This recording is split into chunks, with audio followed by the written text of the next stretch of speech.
Мирними селами, що на північний схід від Києва, колони окупантів проривалися до столиці. Щоб танки орків не йшли трасою Київ-Чернігів, в селищі Залісся були підірвані підземні переходи. Запеклий бій пройшов в Скибіні, що перед Броварами. Загарбників зупинили, вони понесли великі втрати. Але окупантів запам'ятали в селах, де вони накопичувались перед ривком.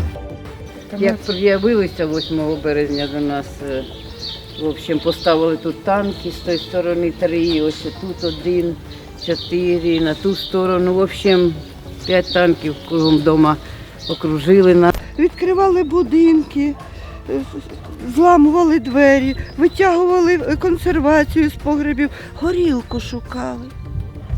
Горілку. 3 дні сиділи в підвалі, не виходили, боялися. А вони зразу чуть постали, зразу почали в квартирах вибивати двері, окна. Зазвичай першими в селах зупинялися їхні танкісти. Ховаючи техніку від нашої артилерії поміж будинків, дороги не розбирали. Їм треба їхати, він сарай валяє, треба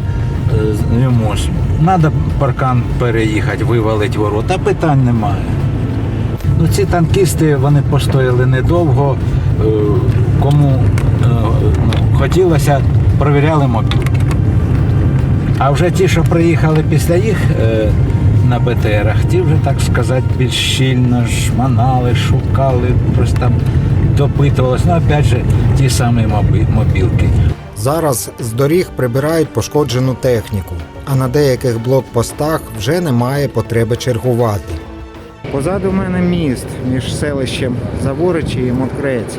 Залізничний міст зруйнований так само, як і найближчі автомобільні мости.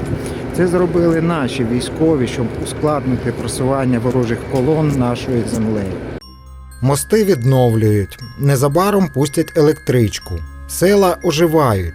І в цей час спливають моторошні історії, біль і горе, які приніс руський мір. Убили одного жителя села Мойса, по-моєму, прізвище, за те, що не дав їм в руки мобілки. Був другий заход цих бригади на БТРах. Тут вони на нашій вулиці 2 мужиків закатували. І це тут у його гарна груба, вони приходили просто гріть борщ регулярно. І що-то тим русським фашистам не сподобалося. Толік, мій чоловік, і Микола кажуть, ну що, ми, мабуть, підемо, розогріємо їсти. А перед цим у суботу ми сходили і зварили там борщ. Нам просто треба було розогріти його і взяти з собою їсти. Ну, вони пішли. Я кажу, хлопці, ви ж, кажу, недовго. Не страшно, кажу, йти. Може, не йдіть. Да ні, нічого, наче нічого. Ми підемо, ми швидко розогріємо, затопимо рубку. Ми швидко розогріємо і прийдемо.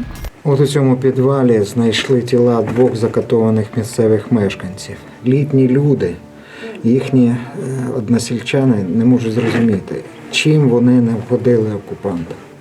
Але вони були люто закатовані. Ще на сходах залишилися сліди крові. Іванович теж каже, бач, погребник закритий. Я кажу, давай відкриємо, подивимося. Відкриваємо погребник, лежить 2 трупи.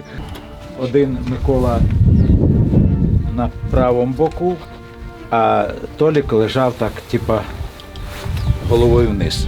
В одного череп розбитий повністю, пальці поломані, нога поломана, хребет зломаний. От вже коли витягували, ми вже все це побачили. У другого повністю розбита грудь, починаючи від шиї і кончаючи до пуповини, все це повністю розбита грудь. От. І на східцях лежали гільзи від автомата.